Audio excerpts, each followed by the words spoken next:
You're hearing a lot about quid pro quos recently in Washington. Everyone's against them, at least when they allegedly involve the sitting president.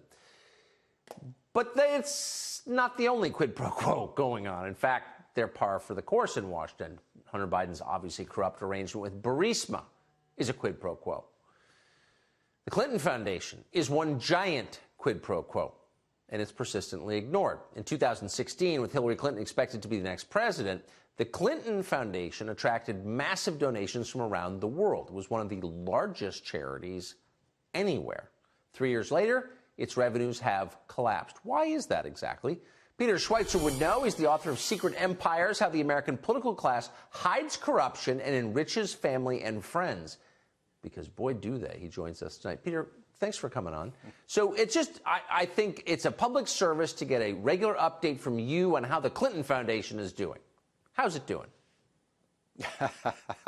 It's not doing well, Tucker. Just consider this number. This past year, the Clinton Foundation literally raised 10% of what it did in 2009, the first year that Hillary Clinton was Secretary of State.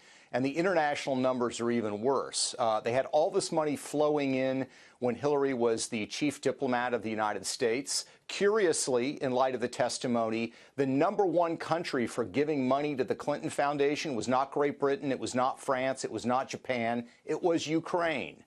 All that money has now dried up, literally. The Clinton Foundations have a hard time raising money because they don't have influence to sell. They don't have power or access to sell. And that, I think, is the primary evidence for what the Clinton enterprise was all about. But what about all the women and girls they were empowering? Yeah, I mean, look, they still have those programs. The Clintons certainly have a lot more time than they did in 2015 and 2016 to spend building up the foundation, but it simply hasn't happened. And look, one of the most interesting things that came out of those Podesta emails a few years ago was an internal review that the Clinton Foundation did, actually at Chelsea's behest. They hired Simpson Thacher, the law firm, to sort of look at the Clinton Foundation. And what they found is that high-dollar donors to the Clinton Foundations had expectations of what?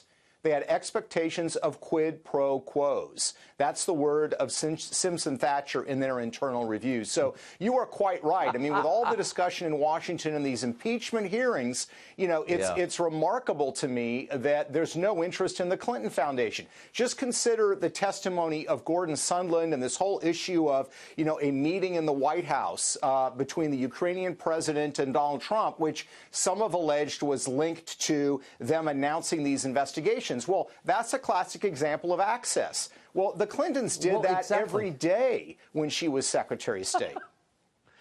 But self-awareness in short supply here in the nation's capital, as you know better than most. Peter Schweizer, thanks so much for that update. I hope you'll come back.